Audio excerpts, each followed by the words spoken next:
Hey guys, it's Lucky Ghost here. Today we're going to talk about a dual-wield Stamina Nightblade build. It'll be easy enough to convert this into a two-handed Stamina Nightblade build if you want. I'll go over how to do that later on. This build performed excellently in Vateshran Hallows, which means it will do well in all types of solo content. What it lacks in AoE damage, it more than makes up for with incredible single target damage. And when I finally put the build through its paces in Vateshran Hallows, we were on track for a no-death run until I accidentally rolled backwards through the line of zombies rather than forwards through the hole that I had made in that line, putting an end to the no-death run during the end of the final boss fight. It's more than capable of getting trifectas in Vateshran Hallows, which means it's going to have absolutely no difficulty beating every other type of solo content in this game. It's a fun build, it's strong, it's durable, and it's got an insane amount of life leech, which means the more you attack things, the harder it is for you to die, which happens to be my favorite playstyle. This is probably one of the most requested builds that I've received, and I'm so glad that it was. I ended up having an absolute blast on this character. When I first started putting this build together, I was worried that it wasn't going to be able to keep up with the rest of the builds I had put together, but by the end, it was having no problem keeping up with the rest of the builds. We were taking down veteran bosses like they were normal, and we were having a lot of fun while we were doing it. If you enjoy Nightblade builds and you're looking for a build that can solo pretty much anything that can be soloed in this game, be sure to give this one a try. It is a ton of fun. All right, first, let's talk about the skills that we went with. Basically, the strategy behind this build was to have it such that every time we were attacking the enemy, we were healing ourselves, both through the use of the Ring of the Pale Order and the abilities that we chose. So let's talk about how we did that. First up, we've got Blood Craze. We slice through an enemy with bolt weapons to cause deep lacerations, dealing damage as well as healing ourselves over time. This is a damage dealing ability that also heals us, and that's before the healing effects of the Ring of the Pale Order come into play. The next ability we're going to use is Bloodthirst. This is our spammable. When all of our dots are ticking, this is the ability we're going to use until we get down into Execute, and then we're only going to use this ability in Execute if we feel like there's a lot of pressure on us and we want the heals that it provides, because this ability is going to flood the enemy with steel, battering them with 5 consecutive attacks that each deals 1,615 damage, and the final hit deals 300% more damage while healing you for 63% of the damage caused. So at the end of this flurry, you get a nice chunk of health back, and you can really feel that when you have pressure on you from multiple enemies or boss fights. You're really going to enjoy this skill. The next ability we're going to talk about is Killer's Blade. Thrust a caustic blade with lethal precision to stab the enemy, dealing 5,620 damage. It deals 300% more damage to enemies below 25% health, and it heals you for 5,700 if the enemy dies within 2 seconds of being struck. And since this is the ability we're using to finish off the enemies, they always die within 2 seconds of being struck by this ability. So here we go, yet again, another skill that is healing us while putting out an insane amount of damage. All right, and the next ability we're going to talk about is Relentless Focus. This ability is a buff that lasts for 1 minute, and what it does is it collects up to 5 light attacks at a time. Up to 5 light attacks can be stored, and each one increases your critical damage and healing by 2%. So you have a couple of options with this. You can just sit on those light attack stacks and get your 10% crit damage and your 10% increased healing.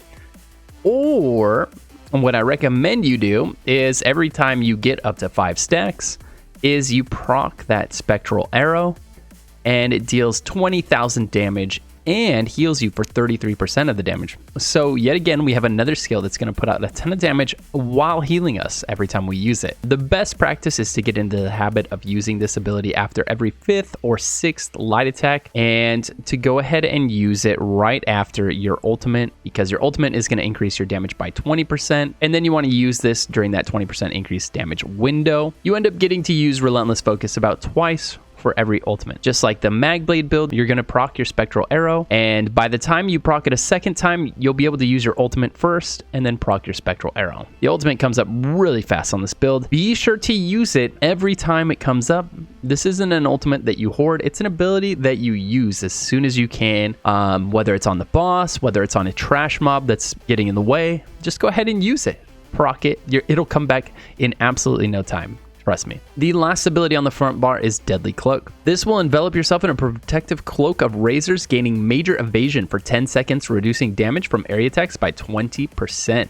It's also going to do AoE damage around you, hitting everything within 5 meters. This is particularly good at reducing your damage taken from AoE abilities that you see cast all over the floor, and it just helps mitigate some of that damage. And as for our ultimate, we're going to use Incapacitating Strike, which deals 18,000 damage and increases our damage by 20% for 6 seconds. So get all of your dots ticking, use your Incapacitating Strike, and then proc your Spectral Arrow from Relentless Focus. That's kind of the order. After that, go into your spammable and get as much damage squeezed into those 6 seconds as you can.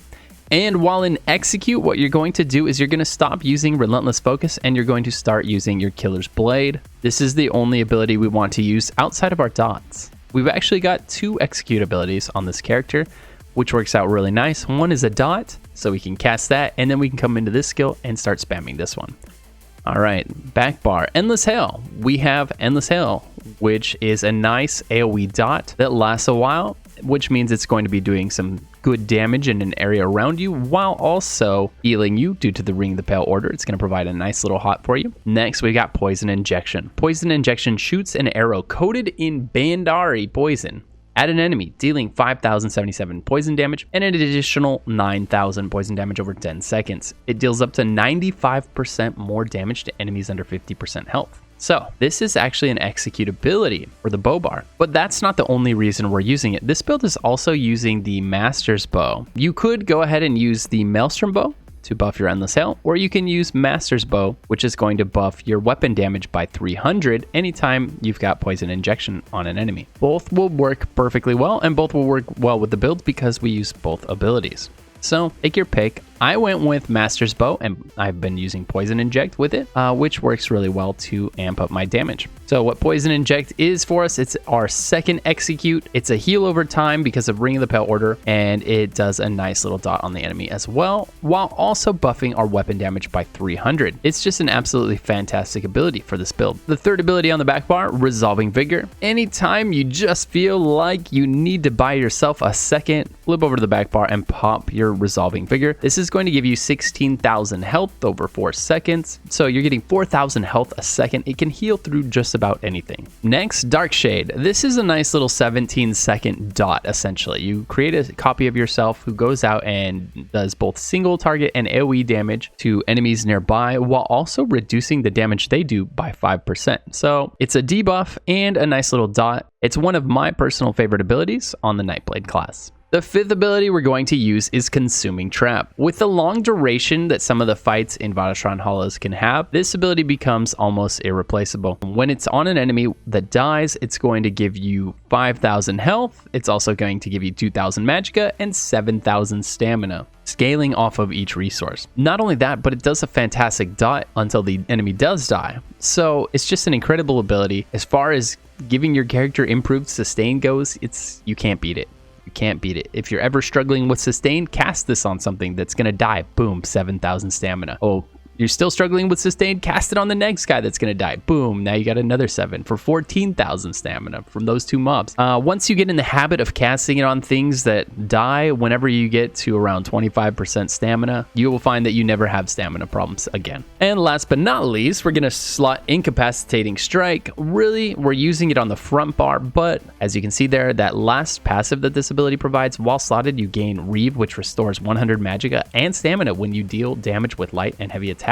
So it's nice to slot just for the sustain, and as well as some class passives. All right, next up, let's talk about the gear, because the gear is the reason behind some of the choices, and we've got some nice options for gear now, especially when it comes to solo builds. This build, I went with Damahos for the helmet. That's my one-piece monster set, and I'm picking it because it gives me both magicka and stamina, and this build does actually use quite a few magicka abilities, so it does help to have just a little extra. For the gear, I'm going to be using New Moon Acolyte and Vicious Ophidian. New Moon gives a great amount of critical, weapon damage, and penetration, which is great for soloing. Vicious Ophidian is going to give some nice damage, as well as a fantastic amount of sustain. For our mythic item, we're going to be wearing the Ring of the Pale Order. The Ring of the Bell order allows us to focus on our offense as a means of defense. The more pressure we keep on our enemies, the more heals that we have coming back in, which makes for an incredibly rewarding and satisfying playstyle. For the back bar, we're going to use the Master's Bow. This is going to increase our weapon damage by 330 against targets affected by our Poison Arrow. Keep Poison Arrow on any bosses or mobs that you want to die, and this will help greatly. Alternatively, you could go with a Maelstrom Bow, which is going to give you amplified AoE damage. Either one is great. Both are a lot of fun and work really well with the build. And if you have one of each lying around, the Master's Bow is going to work better on the Jumping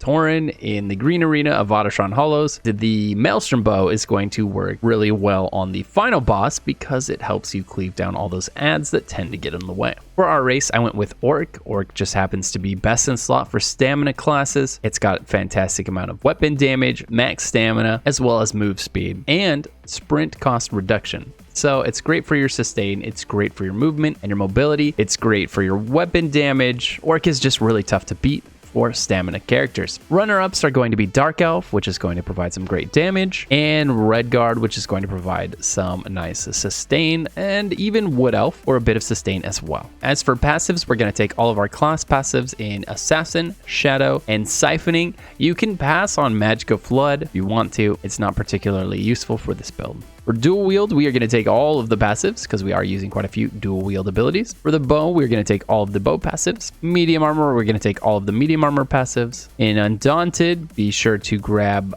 Undaunted Metal or the 2% extra health. Be sure to grab all of your racial passives. And of course, medicinal use level 3 so that your potions have 100% uptime. For the Mundus Stone, we're going to go with the Lover, which gives us 4,489 increased penetration. And for our champion points, we are going to go with 64 Mighty, 61 Piercing, 61 Precise Strikes, and 18 Thaumaturge, 66 Master at Arms, 40 Shadow Ward, 44 Tumbling,